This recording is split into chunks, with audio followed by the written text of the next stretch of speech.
नमस्कार, मैं हूँ मनविंदर। आप सभी राष्ट्रवादियों का एनडीए नेटवर्क में एक बार फिर से बहुत-बहुत स्वागत है। अजीत दादा के निधन के बाद से कई तरह की बातें अब चल रही हैं, सामने आ रही हैं। शरद पवार गुट के नेताओं का दावा है कि अजीत पवार मर्जर के लिए तैयार थे। खुद शरद पवार ने इसकी पुष्टि भी की है, मगर अजीत गुट के नेताओं ने इस दावे को खारिज किया है। इसके अलावा शरद पवार पहले तो बड़ा ड्रामा कर रहे थे जब वो डिप्टी सीएम बनी, जैसे उन्हें कुछ पता ही नहीं है, लेकिन अब जानकारी आ रही है कि वो सुनेत्रा से मिलने उनके घर पहुंचते हैं। तो ये सब क्या चल रहा है, इसे समझते हैं। मेरे साथ जुड़ चुके हैं मुंबई से भाऊ। भाऊ, स्वागत है बहुत बहुत आपका। नमस्कार। नमस्कार। तो भाऊ, महाराष्ट्र की राजनीति में क्या चल रहा है? सुनीता ताई से मिलने जाते हैं शरद पवार और उनके आवास पे पहुंचते हैं बारामती में, तो सीन क्या है? देखो, पवार की राजनीति हमेशा सत्ता के इर्द गिर्द घूमती रही। वो ऐसे आंदोलन से निकले हुए नेता नहीं है। जब उनकी फैमिली की भी बात करें हम, तो इनकी पूरी फैमिली अपोजिशन की जो पीडब्ल्यूडी पार्टी थी, पीडब्ल्यूपी, यानी जिसको महाराष्ट्र में शेतकरी कामगार पक्ष बोला जाता था, तो उस पार्टी की वो पूरी फैमिली है। उनकी माँ भी उस पार्टी से जिला परिषद की लोकल बोर्ड की मेंबर हुआ करती थी। ये अकेले है उस समय कांग्रेस में निकल गए, और सिर्फ निकल गए ऐसी बात नहीं, इनके खुद के सगे भाई पीडब्ल्यूपी से चुनाव लड़ रहे थे, एक बाइपोल। उसमें शरद पवार ने अपने भाई के खिलाफ प्रचार किया था। तो ये पहले से सत्ता से जुड़े रहे और सत्ता के इर्द गिर्द रहने की ही शरद पवार ने राजनीति की है। तो उनके लिए सत्ता से बाहर रहना बहुत मुश्किल है। जब मेरा ख्याल है 78 से लेकर 86 तक इन्होंने 8 साल अपोजिशन की राजनीति की, लेकिन एक दिन उठकर कांग्रेस में चले गए और कुछ 2 साल के बाद मुख्यमंत्री बने।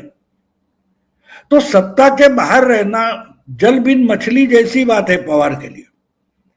तो मैंने तो माना है कि अजीत दादा इनको बगावत करके निकल गए, इस पर मेरा विश्वास ही नहीं। उन्होंने ही भेजा हुआ, क्योंकि इनको सत्ता में रहना था। अजीत दादा क्या बोल रहे थे, सत्ता के बिना डेवलपमेंट नहीं होती, विकास नहीं होता, इसके लिए जा रहे हो। उनका पूरा इनकी एमएलए लेकर गए थे ना वो। तो ये इनके अब जो जिसके बारे में खिलाफ बोला जा रहा है, अप्रचार चल रहा है, प्रफुल्ल पटेल हो या तटकरे हो या छगन भुजबल हो, ये सब इनके नजदीकी हुआ करते थे। वो अगर अजीत दादा के साथ चले गए तो अजीत दादा की पार्टी में भी इतनी पॉपुलैरिटी नहीं थी कि वो चले जाते। तो मतलब साफ है कि शरद पवार ने ही भेजा होगा कि भाई तुम मुझे गाली दो, मैं तुम्हें गाली दूंगा, लेकिन जाके 10-12 मिनिस्ट्री ले लो और अपना हिस्सा मुझे भेजते रहो थोड़ा। बाकी सत्ता के पास रहना चाहिए, सत्ता में अपने काम होने चाहिए। तो आज भी अगर अजीत दादा का देहांत हो गया तो उसके पहले उनकी चल रही थी। अपने कॉरपोरेशन, पूना कॉरपोरेशन हो या पिंपरी चिंचवड़ कॉरपोरेशन हो, वहां के चुनाव के लिए ये साथ आकर लड़ रहे थे और वो तो चुनाव हो गए। अभी जो जिला परिषद, 12 जिला परिषद और 125 तहसील या ब्लॉक के जो चुनाव है, उसमें तो अजीत दादा के पार्टी के चुनाव चिन्ह पर ही शरद पवार के उम्मीदवार लड़ रहे। तो बात यह है कि जब मर्जर की बात कर रहे हैं, तो मर्जर किसके साथ किसका होना था? क्या अजीत दादा गुट में शरद पवार गुट मर्ज होने वाला था, या शरद पवार के गुट में अजीत दादा का गुट मर्ज होने वाला था? उस पर कोई नहीं बोल रहा है।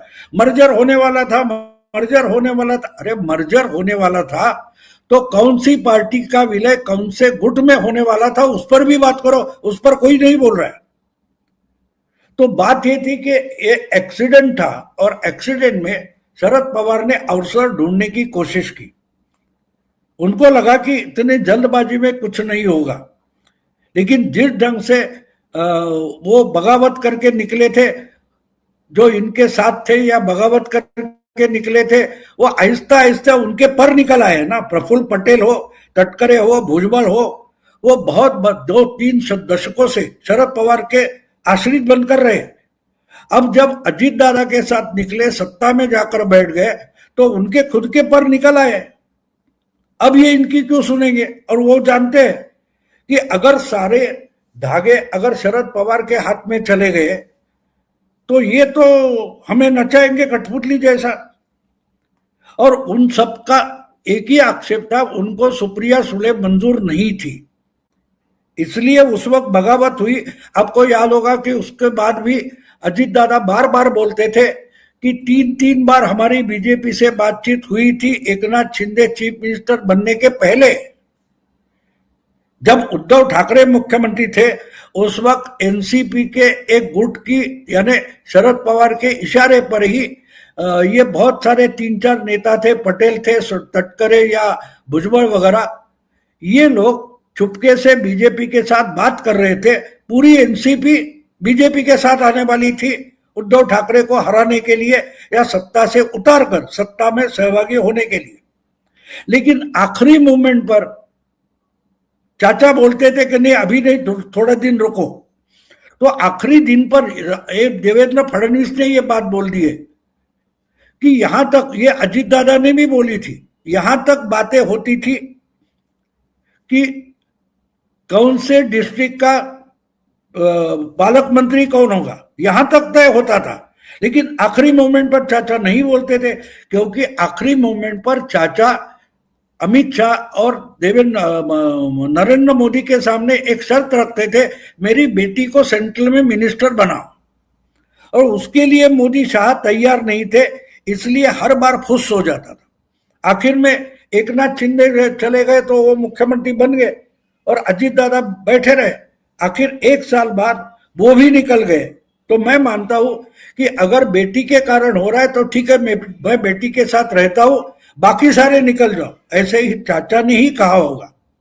और इसलिए अजीत दादा और पवार के बाकी के जो नजदीकी लोग थे वो निकल गए। तो अब बात यह कि जो बचे कुचे इनके 10 एमएलए अभी चुनकर आए और जो 8 एमपी है उनके, वो सत्ता के बाहर नहीं रहना चाहते। उनके लिए गुरु मंत्र एक है, सत्ता के साथ रहो। शरद पवार की राजनीति सत्ता के साथ रही है, ना कि संघर्ष की रही है। तो जो बचे हैं वो अपने साथ रहेंगे नहीं, ये डर था, इसलिए मर्जर की बात हो रही थी, क्योंकि वरना तो हम निकल जाएंगे। ये धमकियां उनको ही मिल रही थी, इसलिए मर्जर की बात, जो मर्जर की जरूरत शरद पवार को थी, ना कि अजीत दादा को थी। अजीत दादा को ही जरूरत नहीं, उनको मालूम था हमारे सर पर मोदी और शाह का आशीर्वाद है, उनको क्या कम था। लोकसभा में बुरी तरह से उनकी पत्नी भी हार गई, उसके बावजूद भाजपा ने उनको साथ में रखा और उनके 40 एमएलए चुनकर आने में बीजेपी ने बहुत भारी मदद की है।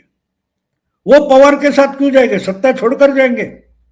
मर्जर होगा तो शरद पवार सत्ता में आने वाले थे या अजीत दादा सत्ता छोड़ने वाले थे। जो कोई मर्जर की बात कर रहा है वो इस पर खुलासा नहीं कर रहा है कि अजीत दादा सत्ता छोड़ने वाले थे या शरद पवार सत्ता में जाने वाले थे, इस पर कोई भी नहीं बोल रहा है। और इसलिए यही तो सबसे बड़ी बात है। और अब अपनी बहू यानी अजीत दादा की पत्नी उपमुख्यमंत्री बन गई है, तो वो सत्ता की केंद्र बनी है, इसलिए ससुर साहब उसे मिलने पहुंचे। बहुत सही कहा भाऊ आपने। लेकिन देखिए, आपने भी कहा कि मर्जर की जो बातें हैं क्यों उठती हैं, लेकिन ये जानकारी आ रही है कि यानी कि मर्जर को लेकर के शरद पवार राजनीति छोड़ करके मार्गदर्शक बनने को राजी थे। बदले में कुछ शर्तें रखी थी उन्होंने अजीत दादा के सामने। मुझे मालूम नहीं कोई शर्तें वगैरह रखी, ऐसी बात अभी तक सामने नहीं आई है। ये सब मुंबई के जर्नलिस्ट है, वो सब स्पेकुलेशन करते हैं, इनको कुछ पता नहीं। देखो उस दिन जब 29 तारीख को अंत्येष्टि थी, उसके दूसरे दिन या उसी दिन मैंने सुप्रिया की बॉडी लैंग्वेज पर पहला वीडियो बनाया, उसके 2 दिन बाद सब मीडिया में छा गया बॉडी लैंग्वेज।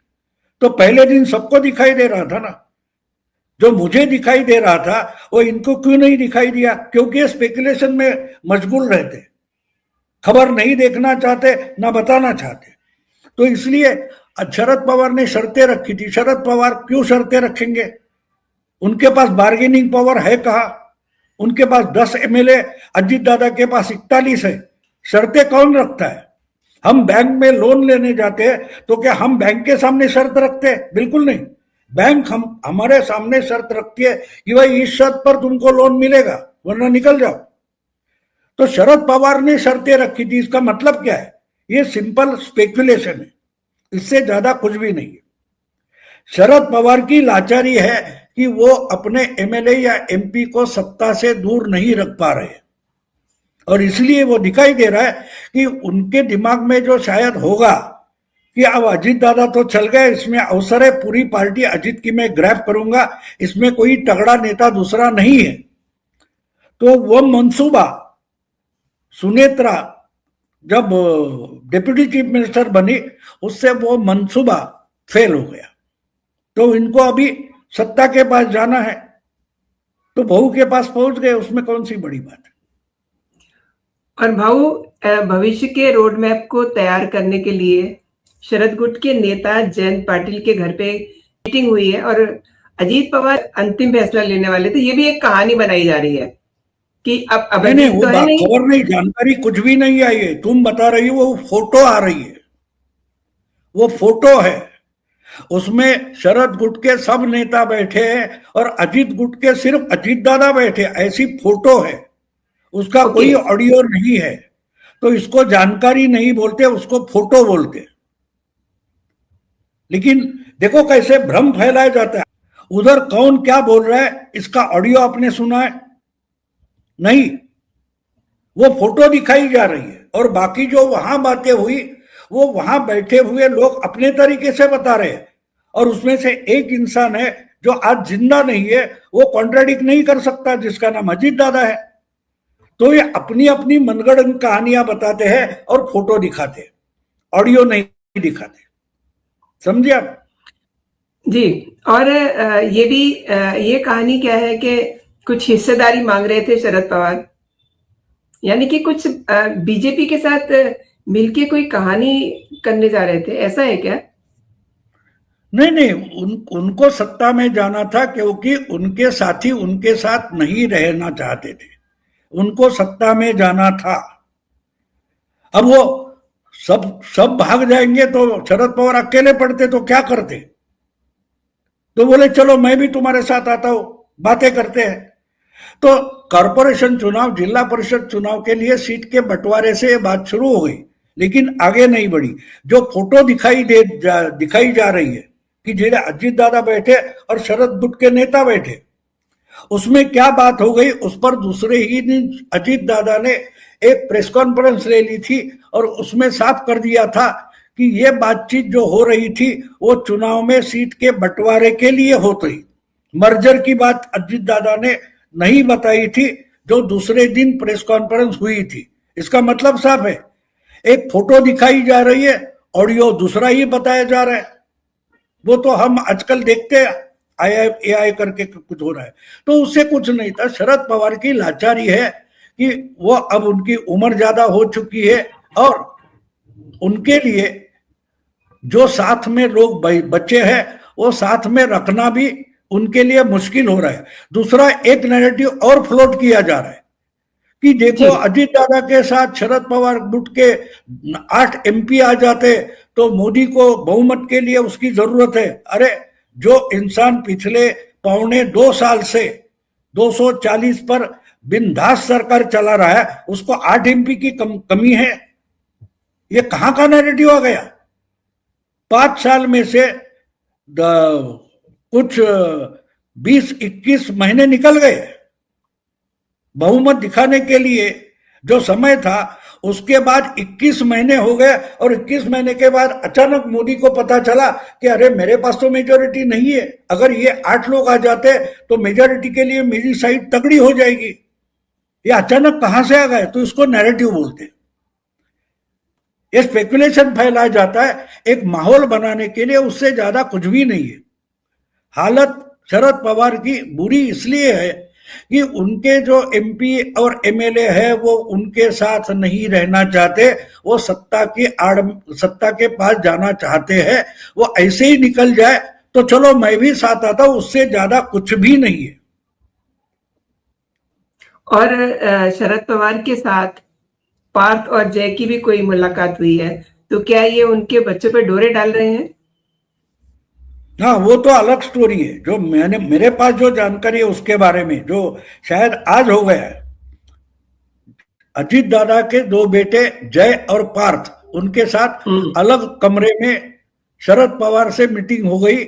इसका जो जो जानकारी मेरे पास आई है, तो जहां उनकी अंत्येष्टि हो गई उसी ग्राउंड पर अजीत दादा का स्मारक मेमोरियल खड़ा करने की जो आइडिया है उसको शरद पवार अपोज कर रहे हैं।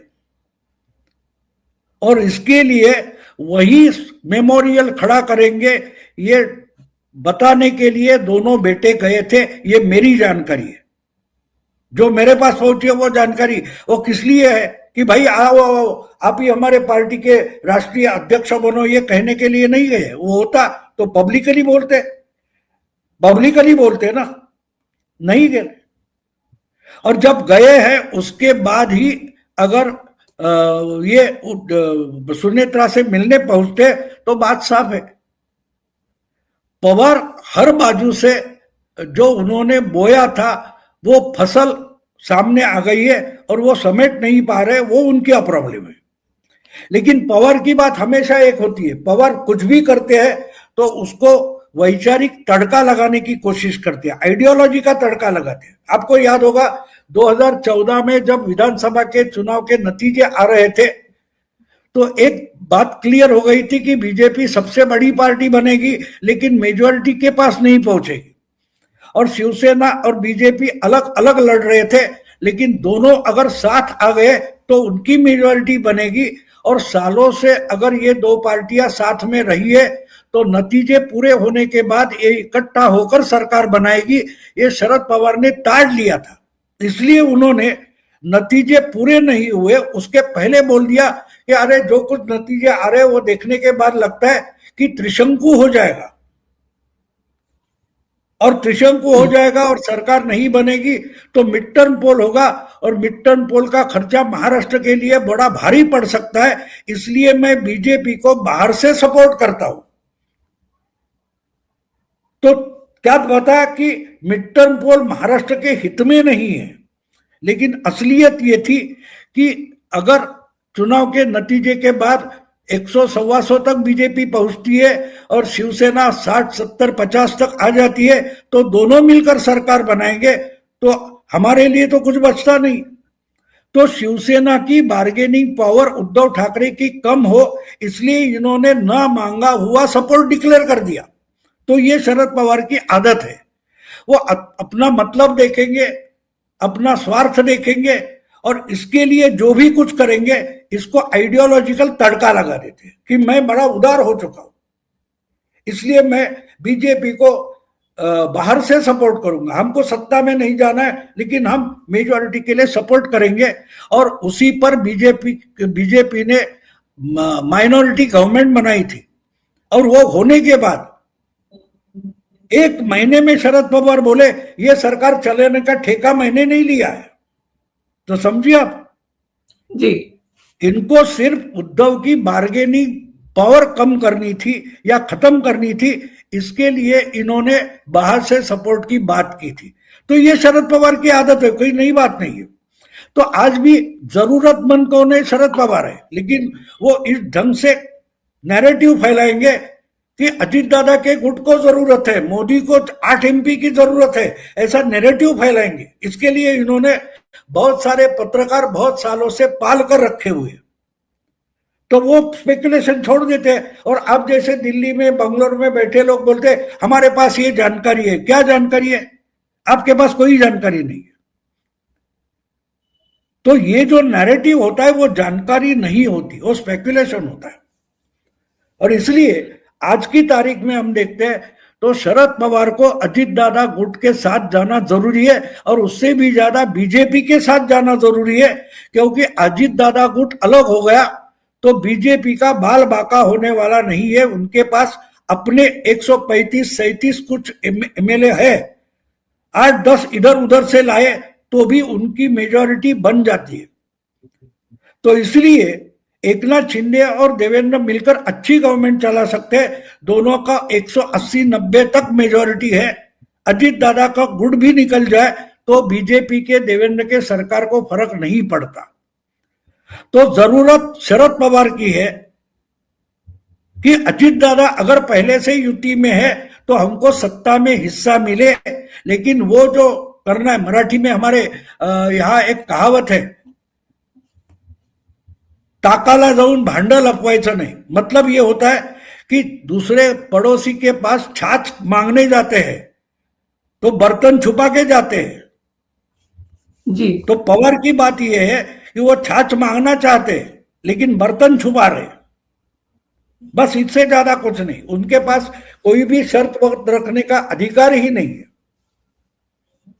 और भाऊ 12 फरवरी की जो तारीख तय की गई थी, ये क्या कहानी है? मतलब अब तो जो मुख्यमंत्री देवा भाऊ है, उन्होंने भी ये कहा है कि ऐसी कोई बात ही नहीं थी। उन्होंने बाकायदा खंडन किया है कि अगर ऐसा कुछ होता तो अजीत दादा उनको बताते जरूर इस बात।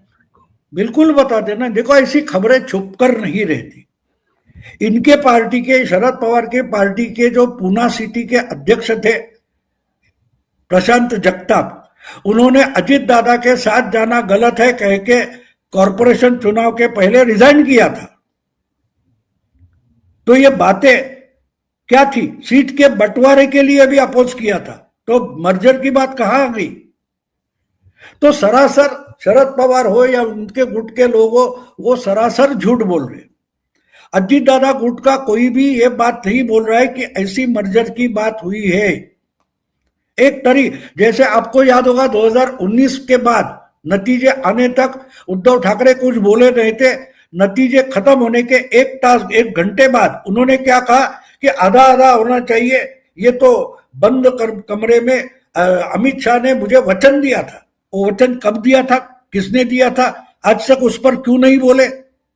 पूरे चुनाव में मोदी हो या शाह हो या जेपी नड्डा हो, सारे के सारे बीजेपी के नेता वहां खड़ा होकर मंच पर बोल रहे थे, जिस मंच पर उद्धव ठाकरे बैठे रहते और कहते थे देवेंद्र हमारा कैंडिडेट है। देवेंद्र भी बोलता था मैं फिर से आऊंगा। तो उस वक्त उद्धव ठाकरे ने एक बार भी नहीं बताया कि भाई 2.5 साल तक हुआ है, तुम आगे नहीं आओगे, जब तक हमारा सपोर्ट होगा उसके बगैर तुम मुख्यमंत्री नहीं बन सकते, तो मैं फिर से आऊंगा, ये बात मत करो। बोला था उद्धव ने नहीं। लेकिन नतीजे पूरे होने के बाद बीजेपी अकेली सरकार नहीं बना सकती, ये आंकड़े बताने लगे, तब जाके उद्धव ठाकरे बोलता है कि बंद कमरे में बात हुई थी। तो आज अगर 12 तारीख की बात शरद पवार या उनके गुट के नेता कर रहे हैं तो वो बंद कमरे की बात कर रहे हैं, जिसका कोई साक्षीदार, आई विटनेस नहीं है। तो बात सरासर ये झूठ है, ये सब झूठ है। और अजीत दादा कोई अकेला इंसान नहीं था, उनकी पार्टी थी, उनके पार्टी के प्रदेश अध्यक्ष है, उनके पार्टी के राष्ट्रीय कार्याध्यक्ष है, उनके पार्टी के अलग अलग पदाधिकारी है। उन सबको पता नहीं, सिर्फ शरद पवार गुट के सब नेता को पता है कि इनकी पार्टी का मर्जर होने वाला है, और सामने वालों को कुछ पता नहीं। यह अजीब बात है। मैं तुम्हारे साथ फोन करके हमने तय किया कि हम इंटरनेट पर पॉडकास्ट करेंगे, ये मुझे पता नहीं। और मनविंदर बोल रहे हैं भाऊ ने कबूल किया था, भाऊ ने कबूल किया था, समय पर भाऊ नहीं आया। ऐसा तुम बोलोगी तो उसमें कुछ दम नहीं। आपको सबूत दिखाना पड़ेगा कि मैंने फोन किया था, भाऊ ने फोन किया था, मैंने ईमेल भेजी थी, ये तो दिखाना पड़ेगा ना। क्या सबूत है इनके पास? एक फोटो, वो फोटो किसी शादी का भी निकाल कर दिखा सकते हैं कि भाई देखो इकट्ठा बैठकर खाना खा रहे और मर्जर की बातें चल रही थी। देखो, कोई भी सबूत जो होता है तो एविडेंस एक्ट नाम का एक कानून है, कोर्ट में जो सबूत के तौर पर पेश किया जाता है और स्वीकारा जाता है, उसके लिए कोई डेफिनेशन है, व्याख्या है। इसमें इनका कौन सा सबूत आता है? कुछ भी नहीं है। लेकिन बातें बनाई जा रही है। 12 तारीख, मैं भी बोलूंगा 9 तारीख थी। मेरे पास जानकारी है कि 9 फरवरी को मर्जर होना था। 8 तारीख को मतगणना है जिला परिषद की, वो होने के बाद दूसरे ही दिन हम घोषित करने वाले थे। तो 9 की जगह 12 क्यों, 11 क्यों नहीं? आप कोई भी तारीख बता सकते हो, उसमें कौन सी बड़ी बात है? और भाऊ ये रायता इतना फैल गया है ना कि अब इस बहस में राज ठाकरे, संजय राउत जैसे नेता भी कूद पड़े हैं और कह रहे हैं कि बीजेपी पर विलय रोकने का वो जो है आरोप लगा रहे हैं कि उन्होंने मना कर दिया। ये मर्जर वाला रायता फैलता ही जा रहा है ना। नहीं, कहा ये मीडिया में चल रहा है, जमीन पर कुछ भी नहीं है। मैं अभी 3 दिन बाहर गांव गया था, मैं एक गांव में गया था सातारा के, उधर कुछ भी, ये अजीत और शरद पवार की पार्टी, वहां तो शरद पवार की पार्टी के ही नेता सब, वहां के लोकल नेता मेरे दोस्त हैं, उनको पूछा, बोला कुछ नहीं होगा, इधर उधर हो गए, एक तो फैमिली है, कोई सीरियस नहीं, रायता फैला है, मीडिया की बात है। संजय राउत बोला रायता फैल गया, और रायता कितना फैला। तो मीडिया में बहुत कुछ चल रहा है, जमीन पर कुछ भी नहीं है, कुछ भी नहीं है। और इसका जवाब आपको 8 तारीख को जिला परिषद की मतगणना होने के बाद पता चलेगा कि इसका जनमानस पर कोई भी प्रभाव नहीं है। और हमारे देश में जो चुनाव आयोग है वो पत्रकार और विश्लेषक उनकी मतगणना करता नहीं है। जो ईवीएम पर या बैलेट पर वोटिंग होता है उसकी ही गणना होती है। तो उसमें तो रायता है नहीं, ये फैलाते रहे, ये बोलेंगे ट्रंप तक रायता फैल गया है, बैठो समेटते तुम ही भैया। ये क्या क्या बोल रहे थे, इनको पता तक नहीं कि सुनेत्रा बहनी अपने घर से निकलकर मुंबई के लिए शपथ लेने के निकल चुकी, इसका जिन पत्रकारों को पता नहीं वो रायता फैला रहे। ये फिर खबरों में हवाई बातें चल रही है।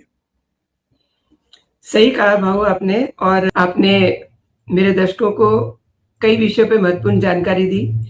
मेरे लिए आपने समय निकाला, मेरे शो के लिए समय निकाला, आपका बहुत बहुत धन्यवाद भाऊ। नमस्कार, जय हिंद, जय भारत।